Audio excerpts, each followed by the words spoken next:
dan lele cukup mudah dikembangbiakan. Namun dalam kemudahan itu banyak dari kualitas dalam pengembangbiakan lele yang mulai ditinggalkan. Seperti contohnya dalam hal pakan, lele ini mulai diberikan pakan yang sebenarnya harganya murah, namun tidak sesuai, seperti contohnya jeroan atau kotoran hewan dan manusia. Dan hal ini bisa mengakibatkan lele dipandang oleh masyarakat sebagai hewan yang menjijikan. Oleh karena itu diperlukan pelet lele yang harganya murah namun tetap memenuhi kebutuhan gizi lele. Di sisi lain terdapat daun pepaya. Pepaya ini adalah tumbuhan perennial yang dapat berbuah hingga waktu 4 tahun. Namun setelahnya pohon pepayanya harus diganti dengan tumbuhan pepaya yang baru. Nah, dalam proses penggantian tumbuhan pepaya ini akan terjadi penambahan dalam hal limbah daun pepaya. Sebenarnya daun pepaya sudah dimanfaatkan oleh masyarakat dalam bentuk masakan, namun dengan rasanya yang pahit, tidak banyak orang yang menyukainya, terutama anak-anak. Oleh karena itu, limbah daun pepaya itu sebenarnya belum dimanfaatkan oleh masyarakat secara maksimal. Dan yang ketiga adalah limbah nasi. Nasi itu adalah makanan pokok bagi orang Indonesia, maka limbah nasi sangat mudah ditemukan terbuang begitu saja. Nah, dari ketiga permasalahan ini, saya memutuskan untuk membuat pelet untuk lele yang memenuhi kebutuhan gizi lele namun tetap memanfaatkan kedua limbah yang tadi saya sebutkan. Dan saya menyebutnya pelet pasipung. Nah, seperti inilah wajah dari hasil penelitian saya, Pak. Nah, yang pertama pasti pertanyaannya itu adalah apa sih itu pelet pasipung? Nah, pasipung itu adalah pelet lele organik yang terbuat dari 3 bahan dasar. Yang kedua dari 3 bahan dasar itu adalah limbah yang tadi saya sebutkan di slide sebelumnya. Nah, apa sih ketiga bahan dasar itu? Yang pertama adalah daun pepaya. Limbah yang pertama.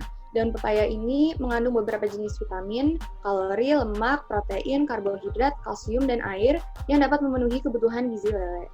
Dan yang kedua adalah nasi bekas, yaitu limbah yang kedua. Nah, nasi bekas ini seperti yang saya dan Bapak tahu adalah sumber karbohidrat yang baik, dan selain itu nasi bekas ini memiliki tekstur yang lembek sehingga dia bisa menjadi elemen pengikat dalam adonan pelet nanti. Dan bahan yang terakhir adalah tepung ikan atau fish meal. Tepung ikan ini mengandung kandungan protein yang tinggi karena terbuat dari tulang belulang dan bagian ikan lainnya. Dan tepung ikan ini dijual dengan harga yang sangat murah dan dapat ditemukan di mana saja. 3 bahan utama ini, mari kita simak video berikut bersama-sama. Jadi pertama kita siapkan dulu alat dan bahannya. Di sini ada mangkok, ada sendok, dan untuk bahan-bahannya ada daun pepaya yang sudah dihaluskan sebanyak 2 bagian, nasi sebanyak 2 bagian, tepung ikan sebanyak 3 bagian, dan air sebanyak 1 bagian. Jadi pertama kita campur dulu semua bahannya di dalam suatu wadah. Nah, tapi setelah ini belum bisa dijadikan dibentuk langsung karena ini masih terlalu kasar, jadi harus kita haluskan dulu menggunakan blender seperti ini hingga nanti teksturnya dia menyerupai adonan kue kering. Nah, setelah ini baru bisa dibentuk menjadi bulatan-bulatan kecil yang sebaiknya ukurannya berkisar sekitar 0,5 sampai 1 cm dalam diameter seperti ini. Lalu setelah kita jemur selama 2 hari, seperti inilah hasil pelet pasipung yang sudah jadi. Nah, tapi pasti pertanyaan selanjutnya adalah bagaimana implementasi pelet ini jika digunakan dalam kehidupan nyata dan apakah memiliki efek terhadap pertumbuhan lele. Nah, dalam penelitian saya juga melakukan observasi terhadap 2 buah ember lele yang saya berikan jenis pakan yang berbeda. Di ember yang berwarna hijau ini, saya berikan pakan berupa pelet buatan pabrik, dan di ember yang berwarna merah ini, saya berikan pakan berupa pelet pasipung. Observasi ini saya lakukan selama 4 minggu atau kurang lebih 1 bulan, dan hasilnya dapat Bapak lihat di tabel di sebelah kanan ini. Nah, dapat disimpulkan dari tabel tersebut bahwa lele yang berada di ember berwarna hijau atau yang saya berikan pakan berupa pelet buatan pabrik mengalami pertambahan massa rata-rata sebesar 15,3 gram dan pertambahan panjang rata-rata sebesar 5 cm. Sementara lele yang saya berikan pakan berupa pelet pasipung atau yang berada di ember berwarna merah mengalami pertambahan massa rata-rata sebesar 18,3 gram dan pertambahan panjang rata-rata sebesar 5,7 cm. Maka dapat disimpulkan bahwa lele yang saya berikan pakan berupa pelet pasipung mengalami pertambahan massa dan panjang yang lebih drastis walaupun tidak terlalu signifikan perbedaannya. Nah, tapi tidak berhenti di situ saja, Bapak. Saya juga meneliti perkembangan gerak dan kelincahan kedua lele. Dan hasilnya dapat Bapak lihat di slide berikut ini. Di sebelah kiri ini adalah salah satu sampel lele yang saya berikan pakan berupa pelet pasipung. Dan di sebelah kanan ini adalah salah satu sampel lele yang saya berikan pakan berupa pelet buatan pabrik.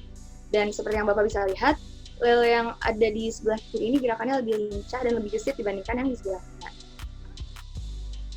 Sebuah penelitian yang baik selalu memiliki sebuah SWOT analysis, dan saya telah menyusun SWOT analysis untuk penelitian saya. Yang pertama adalah strengths atau kelebihan atau kekuatan. Penelitian saya ini memanfaatkan dua jenis limbah organik yang berbeda, dan hasilnya terbukti memiliki pengaruh baik terhadap pertumbuhan dan perkembangan lele. Yang kedua adalah weaknesses atau kelemahan. Tanpa mesin pembuat pelet, karena pembuatan pelet plastik ini kan dibuat secara manual atau tanpa mesin, maka akan dibutuhkan waktu dan tenaga yang lebih banyak untuk membuatnya dalam skala besar. Yang ketiga adalah opportunities atau kesempatan. Pelet plastik ini memiliki kesempatan untuk menjadi benda yang memiliki nilai ekonomis dan dapat dijadikan pelet utama atau pelet alternatif untuk budidaya lele. Dan yang terakhir adalah threats atau ancaman. Karena pembuatan pelet pasifung ini sangat mudah dan bahan-bahannya sangat mudah ditemukan, maka tindak plagiarisme sangat mudah dan rentan terjadi untuk ide ini. Dan yang terakhir adalah kesimpulan. Pertama tentang kandungan daun pepaya. Daun pepaya mengandung beberapa jenis vitamin, kalsium, protein, karbohidrat, dan mineral-mineral lainnya yang dapat memenuhi kebutuhan gizi lele.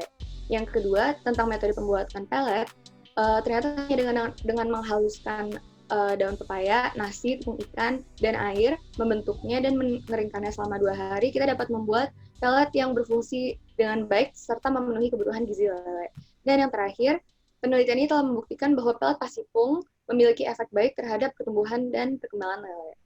Nah, saran saya untuk kedepannya, mungkin akan lebih baik apabila pemerintah mulai mendorong peternak lele untuk mulai bersikap lebih kreatif dalam memanfaatkan bahan-bahan yang ada atau bahan-bahan yang bahkan mengalami kelebihan untuk memanfaatkannya dan menjadikannya sebagai bahan untuk membuat pelet lele. Dan alangkah baiknya juga apabila peternak lele mulai memperhatikan kualitasnya dalam beternak lele agar hasil panennya dapat lebih maksimal.